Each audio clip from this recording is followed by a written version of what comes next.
I am standing here with the famous Dr. Milton Mills, and I knew that. I just have one question for you for all of these people who want to hold on to fish. This is the man who's going to explain how is fish healthy for us, or is it healthy for us? Is it a better alternative to having any other meat? Sure. The reason that people tend to see fish as being healthy is because they're looking at fish consumers relative to people who are eating meat, pork, and poultry.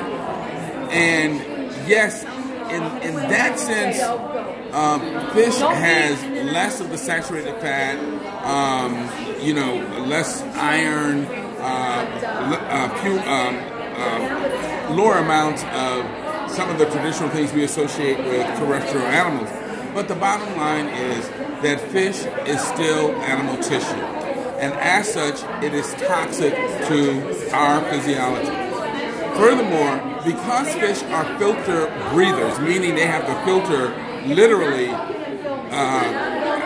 gallons and gallons of water every day just to breathe, all of the pollutants and toxins that are in that water end up getting absorbed into their tissues, and fish is some of the most polluted animal tissue you can consume. It's loaded with dioxins, PCBs, mercury.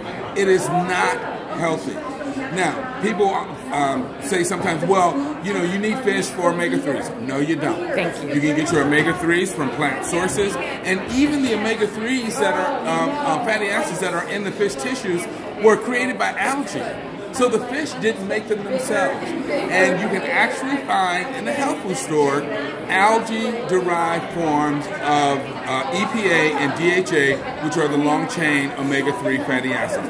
So, no, fish is not healthy. When people stop eating animal tissue, they need to stop eating fish as well. And it's not. And in addition to the pollutants, in addition to the fact that it's animal tissue, fish is often contaminated with a number of different parasites, which can cause some very severe long-term health problems. So bottom line, avoid fish as well as all of the other animal forms of protein or animal tissue. Okay, I appreciate that. Now, I've done some research and I've heard other physicians talk about fish being worse than pork in many cases. Can you address that? Again, well, I'd have to actually read what these physicians are talking about, but I suspect that they're probably referring to the fact that fish, as I mentioned a minute ago, tends to be heavily loaded with parasites. And pork has many problems. But one of the main ones is the fact that it's all contaminated with the worm, I think it's trichinella. Mm-hmm. Yeah. And likewise, fish is also contaminated with a number of different parasites, almost all of it. And again, you can try and you can say, well, they get killed in cooking. Yeah, maybe they do, maybe they don't. Sometimes they don't. But even when they do, they end up releasing the toxins that are in the bodies of the parasite into the tissues of the fish. So you're consuming that stuff in the first place. That's right. So again, fish is not clean. It's not healthy. It should not be eaten. And do fish have feelings? Do they suffer any pain or anything like we see cows and pigs go through? Well, yeah. Yes, and that's the other side of this.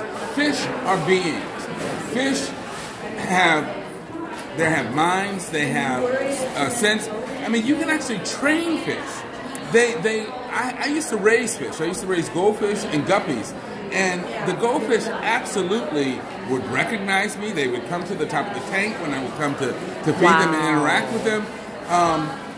And there's actually YouTube videos of fish having been taught to do tricks. Not that I'm suggesting we should be doing that, right, but it just goes to show that these are sentient creatures with feelings, with minds, and they absolutely suffer when they are taken out of the water and, I guess in a form of reverse suffocation, killed. Yes. It's an agonizing death. The equivalent would be putting us in a gas chamber and choking us to death over 3 or 4 minutes.